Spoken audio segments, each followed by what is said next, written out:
Atovy ambony totototro zare. Atovy ambony tototo.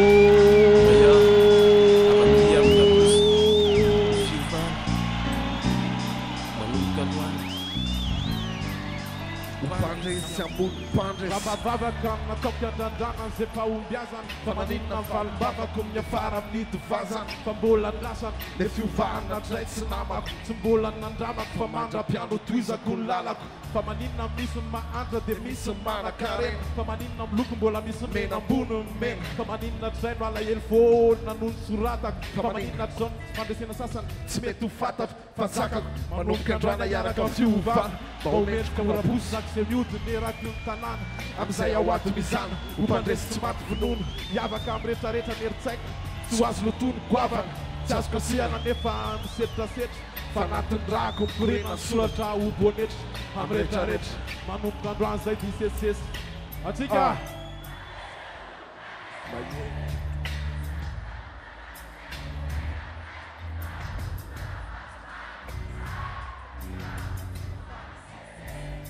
Ho mpandresy ambony mpandresy.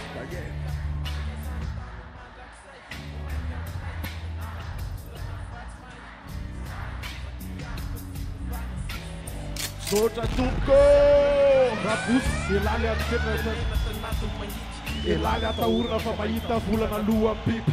Elaly miavaka raha tao anatiny ny fiara-mony.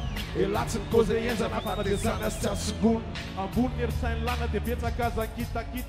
Fa ny fiainana fahendrena tsy maintsy noresiny maditra. Fa ho tapita zay le taheta mihoatra ny finono. Za tsy milony mandalo ny fotoana fa nianarako tsy maty vonono.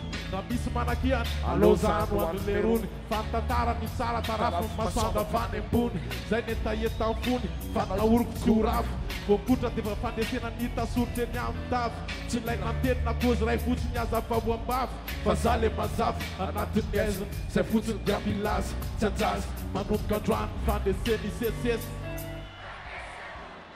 Mahenika tomany azany tany mandrakizay. Vao mainka amin'ilay nianarako dorana vatsy mahay.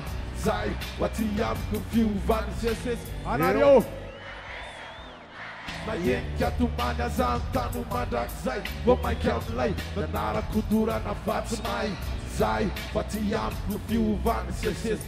Bono misy fiovana mitoetra foana ato anatiko. Afahako mandresy ireo rehetrarehetra zay tsy tatiko. Dia miojoonjoko mandesinga ny any isinaraimo. Amin'izay ho bonetra raky nefa nikozindrapaimo. Dia ny ratsy omaly androany iny no lavorary. Angapana sy ny aretsaiko anisan'ny zavaboary. Hozana ary lalako izorako tsisy fitikipiny. Eniko fiovana anatiko mipitsika manginy. Fiaviny tomany talohany isam-pahazarana. Fotafiny dia tsy laitram-bala fananarana. Zay ny anarana dika fandreseno mandrakizay. Teneniko foana foany intelo. Tena lavo aza tsonika fa vao maiky traka. Amin'izay fotoan'izay natsapako fa zany tompon-daka. Maginany tsy mazaka manomboka androany fandreseny isesesy. Mahenika tomany azany tany mandrakizay. Vao maiky amin'ilay nianarako dorana vatsy mahay. Zay fa ty amiko fiovany isesesy. Mahenika tomany azany tany mandrakizay. Vao maiky amin'ilay nianarako dorana vatsy mahay. Zay fa ty amiko fiovany isesesy. Fazo ray atolotro andrabainay.